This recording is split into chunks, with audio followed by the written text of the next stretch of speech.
खाड़ी देशों में एक बार फिर युद्ध जैसे हालात बन रहे हैं। दुनिया का सबसे अहम समुद्री रास्ता, जिसे हम स्ट्रेट ऑफ हॉर्मुज कहते हैं, वहां ईरान ने पूरी तरह तालाबंदी करने का फैसला किया है। इस फैसले ने वॉशिंगटन से लेकर तेहरान तक हलचल पैदा कर दी है। ताज़ा अपडेट ये है कि अमेरिकी राष्ट्रपति डोनाल्ड ट्रंप ने इस संकट को देखते हुए व्हाइट हाउस के सिचुएशन रूम में एक बहुत बड़ी हाई लेवल मीटिंग की।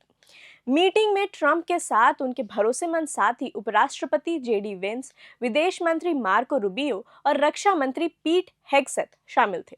चर्चा इस बात पर थी कि अगर ईरान समुद्री रास्ता बंद करता है तो अमेरिका का अगला कदम क्या होगा। लेकिन दिलचस्प बात देखिए, इतनी बड़ी मीटिंग के तुरंत बाद ट्रंप व्हाइट हाउस से गोल्फ खेलने चले गए। जाने से पहले उन्होंने ईरान पर सिर्फ एक तंज कसा और कहा कि ईरान चालाकी दिखा रहा है। अब जरा समझिए कि ईरान भड़का हुआ क्यों है। ईरान की सेना यानी आईआरजीसी का कहना है कि अमेरिका और इजराइल के साथ 10 दिन का सीज फायर हुआ था, लेकिन इसके बावजूद अमेरिका ने ईरान की समुद्री घेराबंदी कम नहीं की। चिढ़कर ईरान ने ऐलान कर दिया कि आज शाम से स्ट्रेट ऑफ हॉर्मुज पूरी तरह बंद रहेगा। ईरान ने सख्त चेतावनी दी है कि फारस की खाड़ी या ओमान की खाड़ी में कोई भी जहाज अपनी जगह से ना हिले। अगर कोई जहाज आगे बढ़ता है तो ईरान उसे अपना दुश्मन मानेगा और उस पर सीधा हमला करेगा। यही नहीं, ईरान अब इसे पैसे कमाने का जरिया भी बना रहा है।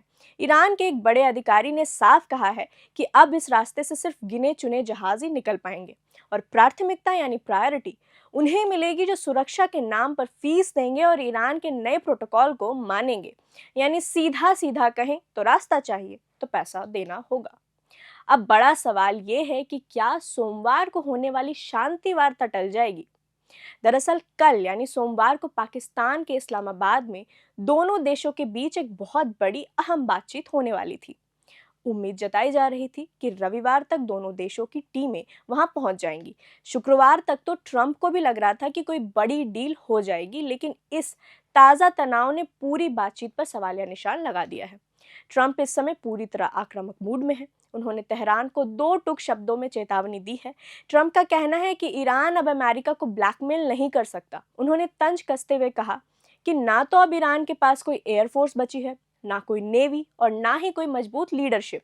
उनके हिसाब से ईरान के पास अब खोने के लिए कुछ भी नहीं बचा, इसलिए उनकी धमकियों से अमेरिका डरने वाला नहीं है।